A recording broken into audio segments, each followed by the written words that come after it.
Kulong na yan!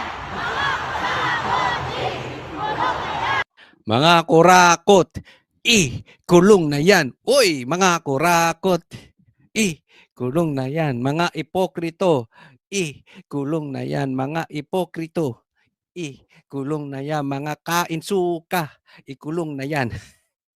Okay, ulitin ko. Hindi ko alam kung ito ay AI. Na? Pero, lihiti mo eh. Lihiti mo na epal. A-attend ka ng concert. Magpapalagay ka dyan. Di ba? Kung hindi mo ginusto yan, di sana nagbigay ka na ng statement na ayaw mo na ikaw ilagay dyan. Ba't ikaw? Concert yan eh. Pwede ka namang manood ng discreet. Ito ay mga patungkol sa kaplastikan sa Pilipinas. Alam nyo, kung hindi sana nuknukan ng plastic ang mga dilaw at iba pa, kung sana ang mga dilaw at iba pa ay hindi kumakain ng tae ni Marcos, hindi kumakain ng tae ng iba, ng kanilang sinuka na, kinakain pa, marahil matagal na nating natumbok yung mastermind niyang sanakawan dyan sa ghost projects. Diba? Bibigyan ko lang kayo ng mga halimbawa.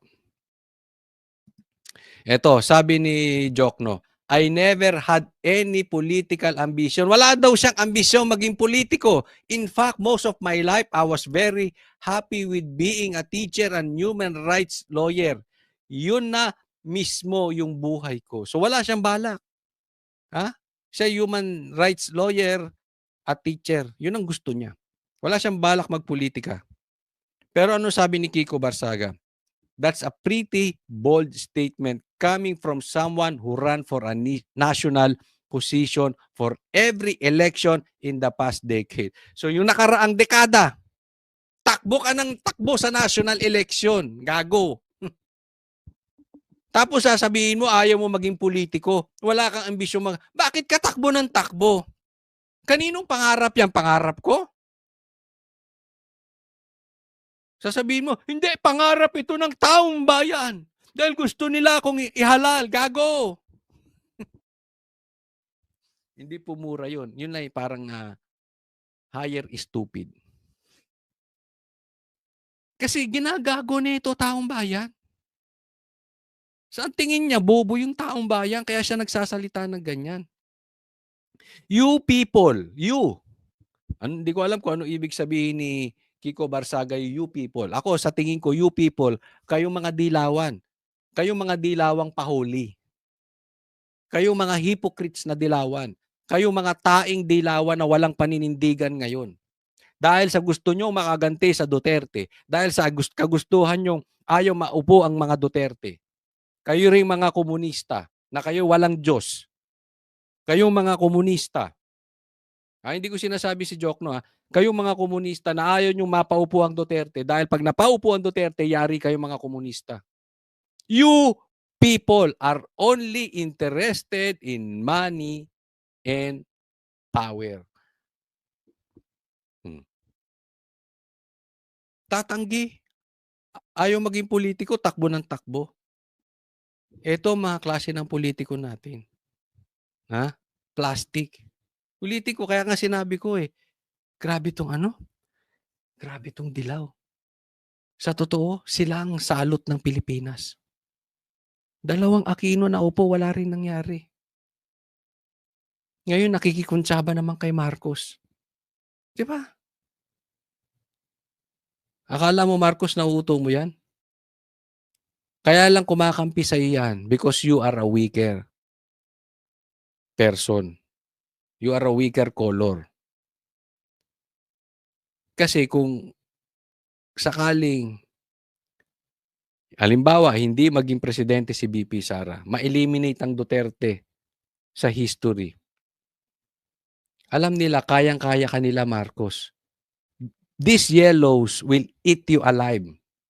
Ibabalik ka nito sa kangkungan kung saan ka pinulot ni Sara. Kung saan kayo pinulot ng Duterte. No. Kaya yan ang plano ng mga yan eh. Dati ko pa predict yan after 2025 election, sabi ko, on the coming 2028, it's going to be the fight will be between Duterte and the Yellows. Marcos, wala na. Alam na natin, wala na silang kapag-asa.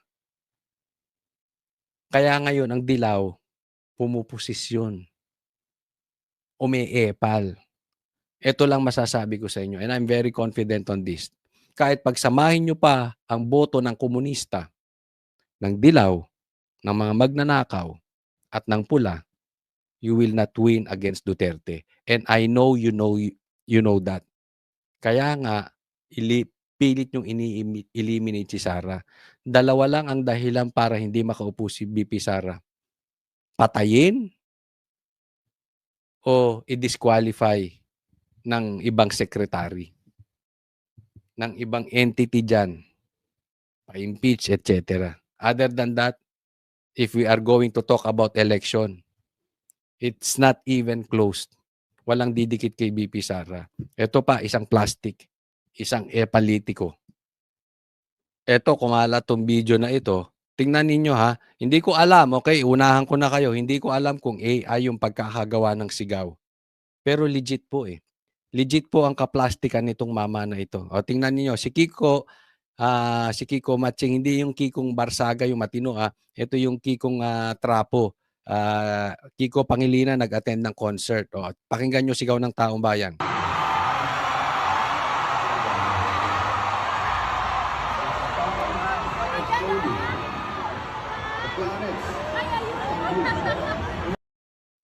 Yan po ang mga politiko. Yung kailangan, pinangangalandakan yung kanilang pagbumuka, kala mo ba singkit? Laki-laki ng mata. Adik ba ito? Hindi, ako yung nagtatanong lang. Kasi ganun, di ba mga adik ganyan? Di ba kasadyang malaki lang mata? Hindi naman adik. Hindi naman siguro papatol si Sharon Cuneta sa adik. Ganun eh.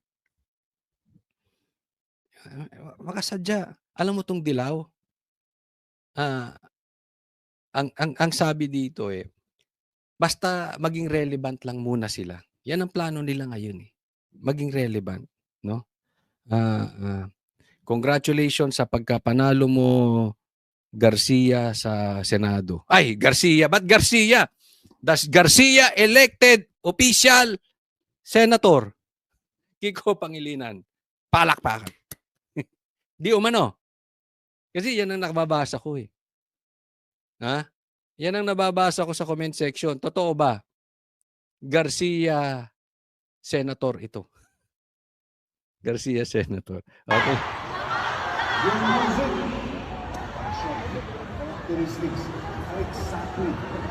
Ito yung kumain ng sabaw na ano eh.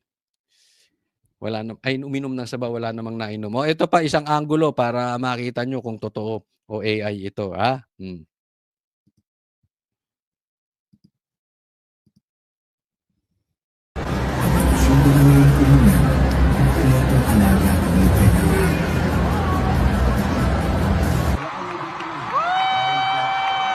Talagang ibabalantra ba yung pagmumukha? Sino kasi Michael Jordan ka ba? Kasi ganyan 'di ba pagka ano sa NBA, papakita nila yung superstar, close light superstar. Epal na epal ang dating ano. Let's go, Sam!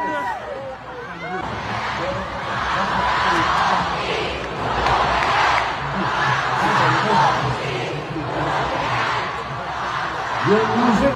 O ano, babad na ako rito. Kawawa ang mukha. Ano naman pwede na Kay kayo nga, itigil-tigil nyo na yung kaboboto nyo sa mga politikong wala namang nagawa dati. Doon na tayo sa bata. Yung hindi duwag. Wag na wag tayong boboto sa mga politikong kumakain ng suka. Kadiri, iyo. Ha?